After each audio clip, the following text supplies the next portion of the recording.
Back in 2014, my friend Rachel Brown and I got together. It was her idea to bring small business owners together to work collectively and network off each other.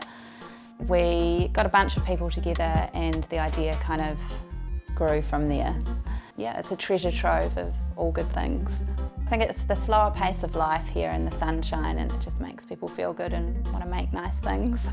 Having a collective where people are all sharing a lot of the shop duties, it works for me, I guess, because I don't have to employ anybody. And I have a bunch of people working in the store that are really passionate about it.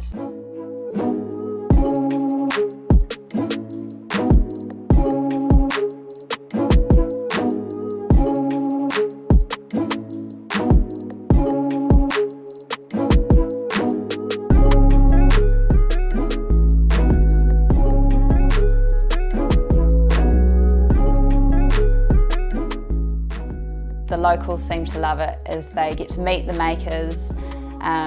You know, they know that they're not buying anything mass produced, and they get to hear the story behind some of the products that they're buying. And they know that that money that they're spending is going back into the community, supporting small businesses. I think there's been a bit of a movement with buying local, which we really noticed this Christmas. I think people are just becoming more aware and more conscious of the purchases they're making. So it's really nice to see for us, and a lot of people want to talk about it when they come in. So it just makes it that little more special, especially if you're giving a gift, you can sort of give a background with it. Yeah, I think the community are really proud of it.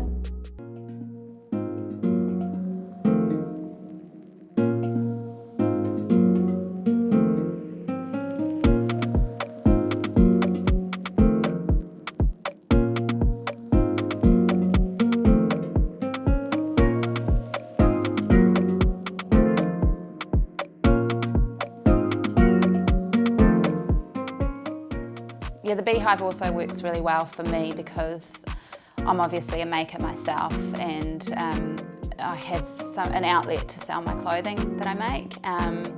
I've never had the patience for markets, so it's just nice to have the stability of a retail store. I've always been creative, and I wanted to do something on my own and be my own boss. It's just really nice to see that it has worked. There's something about it that is working really well, and I'm really proud of it. And long live the Beehive. Cheers. Cheers.